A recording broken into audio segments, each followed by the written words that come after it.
Those of Uncle Remus is the fictional title character and narrator of a collection of African American folktales adapted and compiled by Joel Chandler Harris, published in book form in 1881. A journalist in post-Reconstruction Atlanta, Georgia, Harris produced 7 Uncle Remus books. He wrote these stories to represent the struggle in the southern United States, and more specifically in the plantations. He did so by introducing tales he had heard and framing them in the plantation context. He wrote his stories in a dialect that represented the voice of the narrators and their subculture. For this choice of framing, his collection has encountered controversy. Structure. Uncle Remus is a collection of animal stories, songs, and oral folklore, collected from Southern African Americans. Many of the stories are didactic, much like those of Aesop's fables and Jean de La Fontaine's stories. Uncle Remus is a kindly old freedman who serves as a storytelling device, passing on the folktales to children gathered around him. The stories are written in an I dialect devised by Harris to represent a Deep South Negro dialect. Uncle Remus is a compilation of Br'er Rabbit storytellers that Harris had encountered during his time at the Turnwold plantation. Harris said that the use of the Negro dialect was an effort to add to the effect of the stories and allow the stories to retain their authenticity. The genre of stories is the trickster tale. At the time of Harris's publication, his work was praised for its ability to capture plantation Negro dialect. Br'er Rabbit, Brother Rabbit, is the main character of the stories, a likable character, prone to tricks and troublemaking, who is often opposed by Br'er Fox and Br'er Bear. In one tale, Br'er Fox constructs a lump of tar and puts clothing on it. When Br'er Rabbit comes along, he addresses the tar baby amiably but receives no response. Br'er Rabbit becomes offended by what he perceives as tar baby's lack of manners, punches it, and becomes stuck.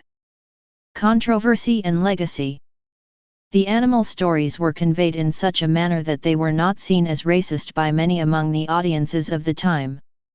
By the mid-20th century, however, the dialect and the narrator's old uncle stereotype were considered demeaning by many African American people, reflecting what they considered to be racist and patronizing attitudes toward African Americans. Providing additional controversy is the story's context, as they are set on a former slave-owning plantation and portrayed in a passive, even docile, manner. Nevertheless, Harris's work was, according to himself, an accurate account of the stories he heard from the slaves when he worked on a plantation as a young man. He claimed to have listened to, and memorized, the African American animal stories told by Uncle George Terrell, Old Harbert, and Aunt Chrissy at the plantation. He wrote them down some years later. He acknowledged his debt to these storytellers in his fictionalized autobiography, On the Plantation, 1892. Many of the stories that he recorded have direct equivalents in the African oral tradition.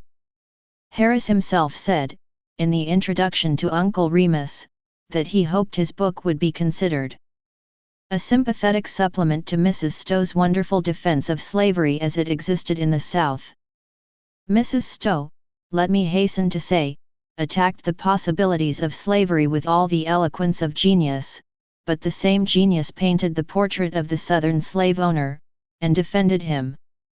Mark Twain read the Uncle Remus stories to his children, who were awed to meet Harris himself. In his autobiography, Twain describes Harris thus: "He was the bashfulest grown person I have ever met. When there were people about he stayed silent, and seemed to suffer until they were gone. But he was lovely, nevertheless, for the sweetness and benignity of the immortal Remus looked out from his eyes, and the graces and sincerities of his character shone in his face." Twain wrote, "It may be that Jim Wolfe was as bashful as Harris. It hardly seems possible." Jim Wolfe is a character from the first humorous story Twain ever told, Jim Wolfe and the Cats. In modern-day times, African American mothers are known to read the BRER rabbit stories to their children to teach them about the significance of protecting the small from the big and the weak from the powerful. Adaptations in film and other media. Comics. An Uncle Remus and His Tales of BRER Rabbit newspaper strip ran from October 14, 1945 through December 31, 1972. Films. The stories have inspired at least 3 feature films. The first and best known is Walt Disney's Song of the South, 1946, a combination of live action and animation. Disney hired vaudeville and radio actor James Baskett to portray Remus, saying, "We want to see Uncle Remus and not some actor whose personality is already known to them through other screen roles." The appearance of Baskett, a large African American man with a round face, contrasts with that of Uncle Remus in earlier book illustrations by Frederick S. Church, A. B. Frost, and E. W. Kemble.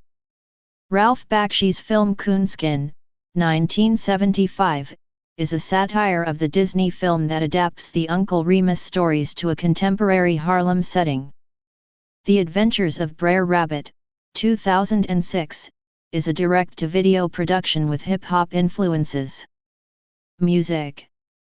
The song Uncle Remus was included on Frank Zappa's album Apostrophe, 1974. The song CO, written by Zappa and keyboardist/vocalist George Duke, tackled the subject of racial relations in America, and is something of a spiritual successor to Trouble Every Day, a track on Freak Out. 1966, addressing similar issues. Uncle Remus is also mentioned as a character in The Land of Make-Believe by Chuck Mangione, 1973.